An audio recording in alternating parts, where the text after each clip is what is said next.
کراچی سے bureau chief Ijaz Ahmed Tahir Awan کی رپورٹ کے مطابق M Q M P Pakistan paramedical Abbasi Shaheed ہسپتال کراچی یونٹ کے زیر اہتمام عباسی شہید ہسپتال میں جنرل ورکرز کنونشن کا انعقاد کیا گیا، جس میں M Q M Pakistan health services کے incharge doctor Muhammad Anwar, joint incharge doctor Muhammad Naeem Qaim Khani, مرکزی پیرامیڈیکل ایڈ کمپنی کے جوائنٹ انچارج فرید الدین بھائی اور اراکین مرکزی committee M Q M doctors forum کے ذمہ اور عباسی شہید ہسپتال کے ڈائریکٹر ڈاکٹر نادر خان نے شرکت کی۔ اس موقع پر خطاب کرتے ہوئے رکن مرکزی committee paramedical aid Anthony Samuel نے کہا کہ عباسی شہید ہسپتال کے سٹاف کو اور آنے والے مریضوں کو گورنمنٹ کی جانب سے مسلسل نظر انداز کیا گیا ہے۔ گزشتہ کرونا وائرس کے خلاف تمام سٹاف نے جہاں دن رات مریضوں کی خدمت کی، وہیں گورنمنٹ نے سندھ کے تمام ہسپتالوں میں رسک الاؤنس دیا، مگر کے ایم سی کے تحت چلنے والے تمام ہسپتالوں کے عملے کو آج تک کوئی الاؤنس نہیں دیا گیا، جو سراسر انصافی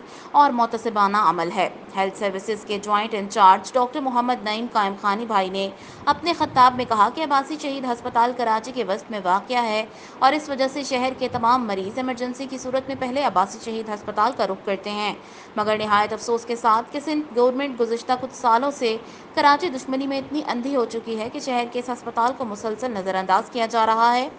انہوں نے تمام ذمہ اور کارکنان پر زور دیا کہ وہ ہسپتال میں آنے والے مریضوں کو علاج معالجے میں ہر ممکن تعاون فراہم کریں۔ پروگرام کے آخر میں شہدائے پاکستان اور ایم کیو ایم پاکستان کے تمام شہداء کے لیے دعا کرائی گئی۔